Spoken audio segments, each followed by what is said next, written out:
ನಮಸ್ತೆ ಫ್ರೆಂಡ್ಸ್, ಇವತ್ತು ನಾನು ಕೆಲವೊಂದು ಟಿಪ್ಸನ್ನು ನಾನು ನಿಮ್ಮ ಮುಂದೆ ಶೇರ್ ಮಾಡ್ಕೋತೀನಿ. ಇದರಲ್ಲಿ ಯಾವುದಾದ್ರೂ ಇಷ್ಟ ಆದರೆ ದಯವಿಟ್ಟು ಒಂದು ವಿಡಿಯೋಕ್ಕೆ ಲೈಕ್ ಮಾಡೋದನ್ನು ಮರಿಬೇಡ್ರಿ ಫ್ರೆಂಡ್ಸ್. ಇಲ್ಲಿ ನೋಡ್ತಿರ್ಬೋದು, ಇಲ್ಲಿ ಈ ಪ್ಯಾಂಟಿನ ಬಟನನ್ನು ಓಪನ್ ಮಾಡಿದ ಕೂಡಲೇ ಜಿಪ್ಪ ಯಾವ ರೀತಿ ಓಪನ್ ಆಗ್ತಾಯಿದೆ ನೋಡ್ತಿರ್ಬೋದು. ಕೆಲವೊಂದು ಪ್ಯಾಂಟಿನ ಜಿಪ್ಪ ಲೂಸ್ ಇರ್ತಾವೆ, ಅವು ಬಟನ್ನ ತೆಗೆದ ತಕ್ಷಣ ಈ ರೀತಿ ಓಪನ್ ಆಗಿಬಿಡ್ತದೆ ಜಿಪ್ಪ. ಈ ರೀತಿ ಆಗಬಾರ್ದು ಅಂತಂದ್ರೆ ಇಲ್ಲಿ ನೋಡ್ತಿರ್ಬೋದು, ನಾನು ಇಲ್ಲಿ ಒಂದು ಸೇಫ್ಟಿ ಪಿನ್ನನ್ನು ತೊಗೊಂಡಿನಿ. ಈ ಪಿನ್ನನ್ನು ನಾವು ಈ ಜಿಪ್ಪಿನ ಈ ರೀತಿ ಒಳಭಾಗ ಮಾಡಿಬಿಟ್ಟು, ಅಂದರೆ ಈ ರೀತಿ ನಾವು ಒಳಭಾಗದಲ್ಲಿ ಹಾಕೊಂಡ್ಬಿಟ್ಟು, ಅಂದ್ರೆ ಪಿನ್ನ ಹೊರಗಡೆ ಕಾಣಬಾರ್ದು, ಅಂದರೆ ಪಿನ್ ಹಾಕೊಂಡಿದ್ದು ಕಾಣಬಾರ್ದು. ಈ ರೀತಿ ಒಳಭಾಗ ಮಾಡಿಬಿಟ್ಟು ನಾವು ಸೇಫ್ಟಿ ಪಿನ್ನನ್ನು ಹಾಕೋಬೇಕು. ಈ ರೀತಿ ಹಾಕೊಂಡ್ಬಿಟ್ಟು ನಾವು ಪ್ಯಾಂಟನ್ನು ಹಾಕ್ಕೊಂಡು ಜಿಪ್ ಹಾಕಿದ್ವಿ ಅಂತಂದ್ರೆ ನಾವು ಜಿಪ್ಪನ್ನು ನಾವು ಕೈಲೇ ತೆಗಿತನೂ ಕೂಡ ಜಿಪ್ ಅನ್ನೋದು ಓಪನ್ ಆಗೋದಿಲ್ಲ ಫ್ರೆಂಡ್ಸ್. ನೋಡ್ತಿರ್ಬೋದು, ಇವಾಗ ನಾನು ಎಷ್ಟೇ ನಾನು ಹೇಳಿದ್ರೂ ಕೂಡ ಜಿಪ್ ಅನ್ನೋದು ಓಪನ್ ಆಗೋದಿಲ್ಲ, ಅದು ಬಿಗಿಯಾಗೆ ಕುಂದಿರ್ತದೆ. ನೀವು ಕೂಡ ಅದು ನಿಮ್ಮದು ಯಾವುದಾದ್ರೂ ಪ್ಯಾಂಟದ್ದು ಜಿಪ್ಪ ಬಟನ್ ತೆಗೆದ ತಕ್ಷಣ ಓಪನ್ ಆಗ್ತಿದ್ರೆ ಈ ಟಿಪ್ಸನ್ನು ನೀವು ಟ್ರೈ ಮಾಡ್ಬೋದು. ಹಾಗೆ ಮುಂದಿನ ಟಿಪ್ಪು, ನಾವು ಭಾಳ ಇಷ್ಟಪಟ್ಟು ಬ್ಯಾಗ್ ಮತ್ತು ಪರ್ಸನ್ನು ಸಾವಿರಾರು ರೂಪಾಯಿ ಖರ್ಚು ಮಾಡಿಬಿಟ್ಟು ತೊಗೊಂಡಿರ್ತೀವಿ. ನಮ್ಗೆ ಆ ಬ್ಯಾಗ್ ಇಷ್ಟ ಆಗಿದೆ ಅಂತ ಹೇಳಿ ತೊಗೊಂಡಿರ್ತೀವಿ. ಅದ್ರದ್ದು ಏನಾದರೂ ಜಿಪ್ ಏನಾದರೂ ಹಾಳಾಗಿ ಹೋಯ್ತಂದ್ರೆ ಅದನ್ನು ನಾವು ಮತ್ತೆ ಹೊಳ್ಳಿ ಪುನಃ ಬಳಕೆ ಮಾಡೋಕ್ಕಾಗೋದೇ ಇಲ್ಲ. ಅದೆಲ್ಲ ಹಾಳಾಗ್ಯದ ಅಂಥೇಳಿ ಕೆಲವೊಬ್ಬರು ಮೂಲಿಗೆ ಬಿಸಾಕ್ಬಿಡ್ತಾರೆ. ಹಾಗಾಗಿ ಆ ರೀತಿ ಅಂದ್ರೆ ಜಿಪ್ ಅದೆಲ್ಲ ಹೋಗಿರ್ತದಲ್ಲ ಫ್ರೆಂಡ್ಸ್, ಅವಕ್ಕನ್ನ ನಾವು ಯಾವ ರೀತಿ ಸರಿ ಮಾಡ್ಬೋದು ಅಂಥೇಳಿ ಇವತ್ತಿನ ನಾನು ಈ ಟಿಪ್ಪಲ್ಲಿ ನಾನು ನಿಮ್ಮ ಜೊತೆ ಶೇರ್ ಮಾಡ್ಕೋತೀನಿ. ನೋಡ್ತಿರ್ಬೋದು ಫ್ರೆಂಡ್ಸ್, ಇಲ್ಲಿ ಈ ಪರ್ಸ್ದು ಜಿಪ್ ಯಾವ ರೀತಿ ಹಾಳಾಗ್ಯದ ಅಂಥೇಳಿ, ಇದನ್ನು ನಾವು ಈಸಿಯಾಗಿ ಯಾವ ರೀತಿ ಸರಿ ಮಾಡ್ಕೋಬೋದು ಅಂಥೇಳಿ ಇವತ್ತು ನಾನು ನಿಮ್ಗೆ ತೋರಿಸ್ಕೊಡ್ತೀನಿ ನೋಡಿರಿ. ಇಲ್ಲಿ ನೋಡ್ತಿರ್ಬೋದು ಫ್ರೆಂಡ್ಸ್, ನಾವು ಅಂದ್ರೆ ಮೈ ಹಚ್ಚುವ ಸೋಪನ್ನು ತೊಗೊಂಡಿನಿ.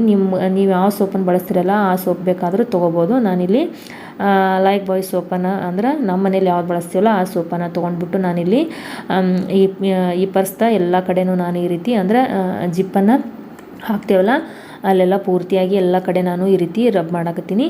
ಈ ರೀತಿ ಪೂರ್ತಿಯಾಗಿ ಎಲ್ಲ ಕಡೆ ಹಚ್ಬಿಟ್ಟು ನಾವು 1-2-3 ನಿಮಿಷಗಳ ಕಾಲ ಅದನ್ನು ಅಷ್ಟೇ ಬಿಡಬೇಕು, ಅಂದ್ರೆ ಕೂಡ್ಕೊಳ್ಳಂಥೇಳಿ, ಅಂದ್ರೆ ಆ ಸೋಪ್ ಎಲ್ಲ ಕಡೆ ಕೂಡ್ಕೊಳ್ಳಂಥೇಳಿ 1-2 ನಿಮಿಷಗಳ ಕಾಲ ಬಿಟ್ಬಿಟ್ಟು ಆನಂತರ ನಾವು ನಿಧಾನಕ್ಕೆ ಈ ರೀತಿ ಜಿಪ್ಪನ್ನು ಕೂಡಿಸ್ತಾ ಹೋಗಬೇಕು ಫ್ರೆಂಡ್ಸ್.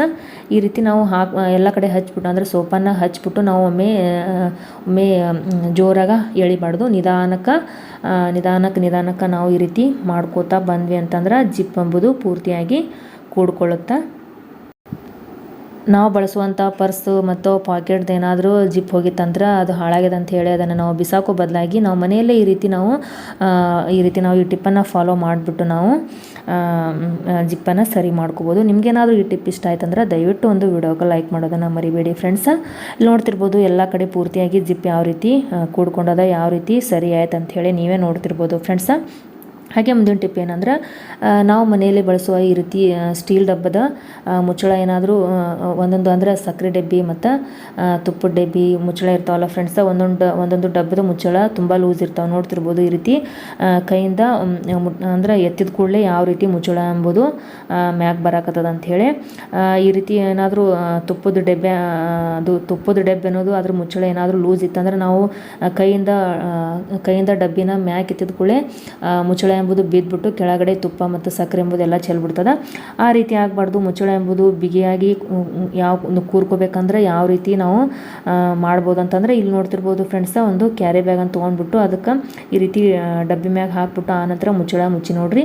ಇವಾಗ ನೋಡ್ತಿರ್ಬೋದು ಫ್ರೆಂಡ್ಸ, ಡಬ್ಬನ ಎಷ್ಟೇ ನಾವು ಒಳಗಡಿಸಿದ್ರು ಕೂಡ ಮುಚ್ಚಳ ಎಂಬುದು ಕೆಳಗಡೆ ಬೀಳೋದಿಲ್ಲ. ನೀವು ಕೂಡ ಈ ಟಿಪ್ಪನ್ನು ಫಾಲೋ ಮಾಡಿ ಫ್ರೆಂಡ್ಸ. ಹಾಗೆ ಮುಂದಿನ ಟಿಪ್ ಏನಂದ್ರೆ, ಇಲ್ಲಿ ನೋಡ್ತಿರ್ಬೋದು ಫ್ರೆಂಡ್ಸ, ಖಾಲಿಯಾದ ಬಿಂದಿ ಪ್ಯಾಕೆಟ್ಗಳು. ಇವು ಬಿಂದಿ ಪ್ಯಾಕೆಟ್ ಖಾಲಿ ಆಗ್ಯಾವ ಅಂತ ಹೇಳಿ ಇವ್ರು ನಾವು ವೇಸ್ಟ್ ಅಂತ ಹೇಳಿ ಬಿಸಾಕ್ತೀವಿ. ಅದ್ರ ಬದಲಾಗಿ ನಾವು ಇದನ್ನು ಮತ್ತೆ ಹೊಳ್ಳೆ ಪುನಃ ಯಾವ ರೀತಿ ನಾವು ಯೂಸ್ ಮಾಡ್ಕೋಬೋದು ಅಂಥೇಳಿ ಇವತ್ತು ನಾನು ನಿಮ್ಮ ಜೊತೆ ಶೇರ್ ಮಾಡ್ಕೋತೀನಿ ನೋಡ್ರಿ. ಇಲ್ಲಿ ನೋಡ್ತಿರ್ಬೋದು ಫ್ರೆಂಡ್ಸ, ಈ ಬಿಂದಿ ಪ್ಯಾಕೆಟ್ 2 ಕಡೆ ಈ ರೀತಿ ಓಪನ್ ಅದ. ಇದನ್ನು ನಾವು ಈ ರೀತಿ ನಾವು ಒಂದು ಕಡೆ ಈ ರೀತಿ ಪೂರ್ತಿಯಾಗಿ ಕ್ಲೋಸ್ ಮಾಡ್ಕೋಬೇಕು ಫ್ರೆಂಡ್ಸ್. ಇಲ್ಲಿ ನಾನು ತೋರಿಸ್ಲಾಕತ್ತೀನಲ್ಲ, ಈ ರೀತಿ ನಾವು ಒಂದು ಕಡೆ ಪೂರ್ತಿಯಾಗಿ ಕ್ಲೋಸ್ ಮಾಡ್ಕೋಬೇಕು. ಆನಂತರ ನಾವು ಇದನ್ನು ಇಲ್ಲಿ ನೋಡ್ತಿರ್ಬೋದು, ನಾನು ಇಲ್ಲಿ ತೋರಿಸಾಕ್ತೀನಲ್ಲ ಫ್ರೆಂಡ್ಸ್, ಈ ರೀತಿ ಒಂದು ಕಡೆ ಓಪನ್ ಅದ ಮತ್ತು ಇನ್ನೊಂದು ಕಡೆ ಪೂರ್ತಿಯಾಗಿ ಈ ರೀತಿ ಕ್ಲೋಸ್ ಆಗ್ಯದ.